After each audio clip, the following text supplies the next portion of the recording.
My name is Jakub Szamałek. I'm a story writer for The Witcher 3 Wild Hunt, and you're watching Eurogamer.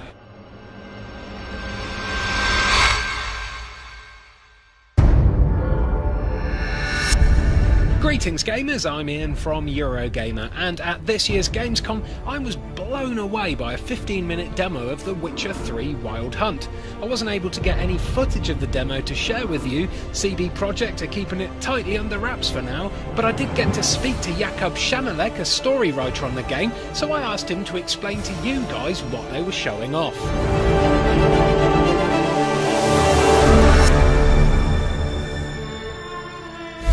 Showed a side quest which takes place in one of the many regions you'll get to explore in The Witcher 3. It is Skellige Islands, which are based on Nordic mythology and legends and history. And in this side quest, Geralt is approached by a local community which has a problem with a monster. And the problem also is that some of the villagers think that this monster, even though it kills some of the inhabitants, in the long run is actually helping them in a way, and is somehow beneficial to the community. Whereas others, the new generation, think that this is just a myth and a legend, and that the monster has to be done away with. And Geralt is the one that needs to make a decision, to make his choice. So he then embarks on a quest to find out more about this monster and see who, in his opinion, is right, and then he chooses what to do.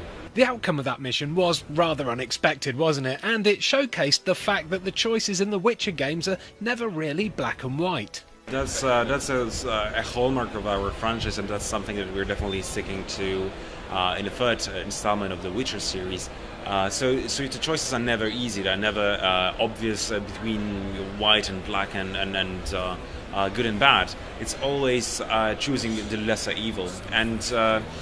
And of course, we are also trying to make the consequences both logical at the same time difficult to foresee, so that you don't really know what you will be up to after you make a decision. And one of the ways we accomplish that is that you usually don't learn about the consequences of your decision straight away, but only a certain time. So you can't just load your save file and try a different option and see what happens. So introducing that means that players really have to think twice before choosing an option, and they just can't go on autopilot, clicking whatever and seeing what happens. We know that these decisions are difficult, and that sometimes they might be no good option really, but we think that this is what makes you really feel the story and identify with the character, because Geralt of Rivia lives in a very difficult world. And he has to make this choice, at the same time be able to look himself in the eyes in the mirror. So it is a difficult choice, but it's something that really gets you immersed into this grim world. Just make it quick, Geralt. One of the biggest changes to The Witcher 3 is that it has now gone open world. Can you tell us about this change and give us a sense of scale when it comes to the size of this new world? The Witcher 3 will be roughly 35 times bigger than The Witcher 2, so it's really a huge increase. And it's not a uniform world, it's not just one region, it's actually a few regions which the players will get to explore, and they're very different. So the demo showed the Skellige Islands, which are based on Norse mythology and myth and history, and actually we went quite deep with the research, consulting medieval sagas and archaeological reports to make sure that it's actually feels real and interesting. And this is inhabited by this land is inhabited by proud and honorable people who dream of doing heroic deeds and dying a heroic death.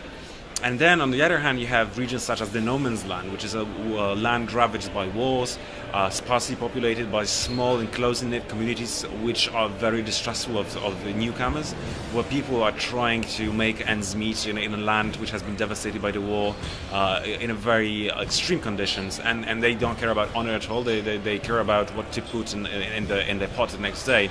And this is a world based on Slavic mythology, legends, and it has a feel of Grimm's Brothers' Tale, so it's a very dark place. And also we have, for example, the city of Novigrad with the surrounded fields and forests. It's the biggest city in the Witcher world and inhabited by nobles, powerful merchants. And here again, it's not about the honor, but it's not about the food, of course, because they're all wealthy people. But it's about power and gold, and this is what motivates people. This is what they care about.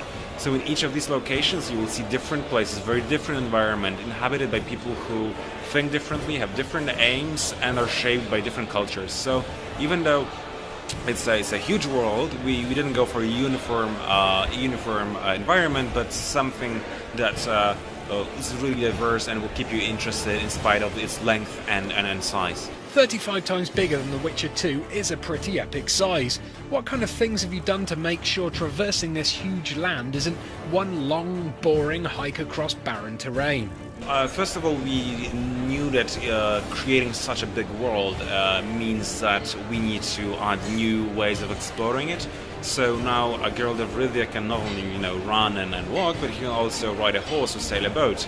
And these are actually exciting new possibilities which invite you to explore not only the land but the seas as well, and see what lies behind the horizon, what's on this rocky islet, and what's in the cave up there. So that's something that we want to introduce. And also we create interesting environments where there's always something intriguing that you would like to check out. And of course you can use fast travel to get back to places you've already visited. So there's a number, and of course this is a living world, a living ecosystem with of course monsters, with small communities in between large settlements. And of course there will be random things happening on your way, as in a good old school pen and paper RPGs. You never know what their dice will show, and we really think that this is a world you will want to spend a lot of time in. One of the most interesting points of the demo was where Geralt used his Witcher skills to track down a monster he was hunting.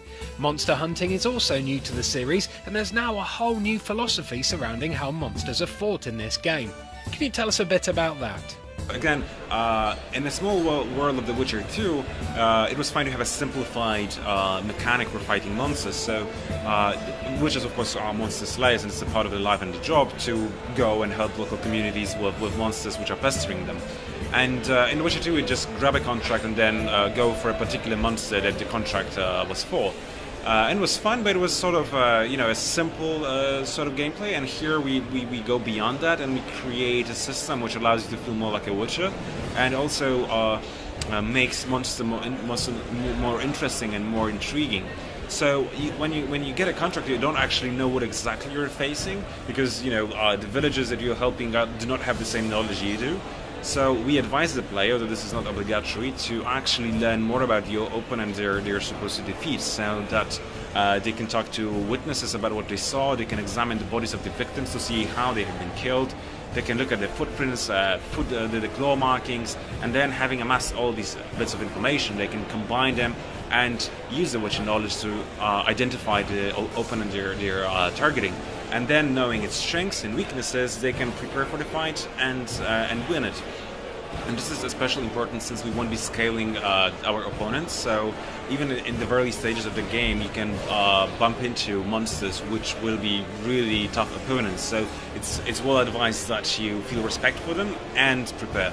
And also our monsters are really diverse, not only in terms of appearance. They're not the same animation on different models doing the same things. Each of them has a unique element, a unique feel, or a trick that they can use on Geralt. So for example, in the demo we showed two monsters. One of them is a powerful creature which can sort of hypnotize Geralt and influence how he sees things. So suddenly combat becomes much more difficult when the vision is limited. And we have another monster which is a forest spirit, and as such feels very at home in a forest, can influence the environment, can influence other inhabitants of the forest, so it can disappear in the fog and can call on other animals to help him in combat. So you have to take that into account and get ready for the confrontation with the monster that you are supposed to fight. Like I said at the start of the video, The Witcher 3 Wild Hunt demo was jaw-dropping. The next generation graphics bringing to life this huge open world in an incredibly realistic way. If you've never paid attention to the Witcher series before, but loved games like Oblivion and Skyrim, now's the time to sit up and start taking notes, because it doesn't take a witch or a warlock to foresee that this game is going to be something pretty damn special. We will of course have more Witcher 3 content for you in the future here on Eurogamer's YouTube channel, as well as plenty more exclusive interviews and interactive live streams, so please do chuck us a subscribe by clicking on that on-screen annotation. Hey wait, who's that guy? I'm Geralt of Rivia, the Witcher.